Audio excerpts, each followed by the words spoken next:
Assalamualaikum warahmatullahi wabarakatuh. Perkenalkan, nama saya Dela Mukti Juliastuti dengan NIM J1B022039. Kali ini saya akan membahas tentang pengaruh unsur cuaca dan iklim terhadap pertumbuhan tanaman.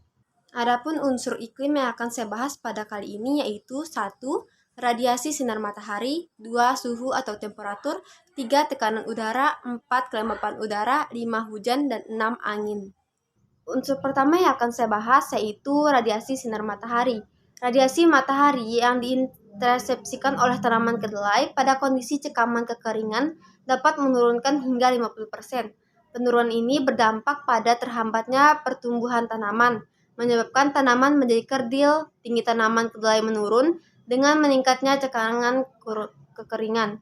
Selain itu, radiasi matahari juga menyebabkan laju transpirasi yang berlebihan pada tanaman selada. Hal ini akan menyebabkan kekurangan air yang mengakibatkan terhentinya proses pembelahan sel pada tanaman selada. Beberapa aspek utama yang mengenai peranan radiasi matahari terhadap pertumbuhan tanaman yaitu 1. Fotosintesis, 2. Pengaruh terhadap perkembangan tanaman, 3. Pengaruh suhu, 4. Efisiensi penggunaan air.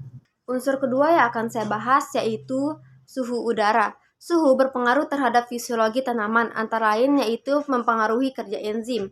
Suhu harus stabil karena suhu tinggi maupun suhu terlalu rendah mengakibatkan proses pertumbuhan pada tanaman terhambat. Pada tanaman bawang merah, suhu optimal untuk tumbuh ialah 20 derajat sampai 30 derajat. Intensitas cahaya matahari penuh tanpa naungan serta lama penyinaran selama 12 jam. Selain itu, suhu juga berpengaruh terhadap tanaman padi untuk melakukan fotosintesis dengan efisien dan menghasilkan biomasa yang cukup untuk pertumbuhan vegetatif dan pembentukan bulir.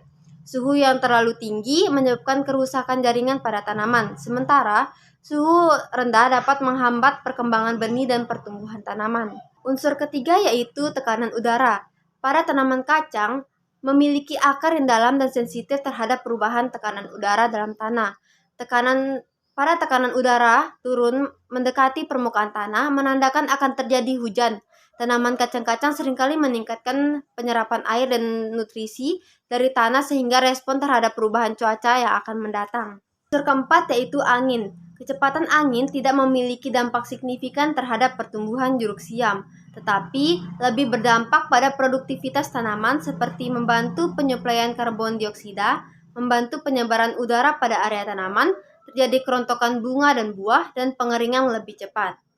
Unsur kelima yang saya akan bahas yaitu kelembapan.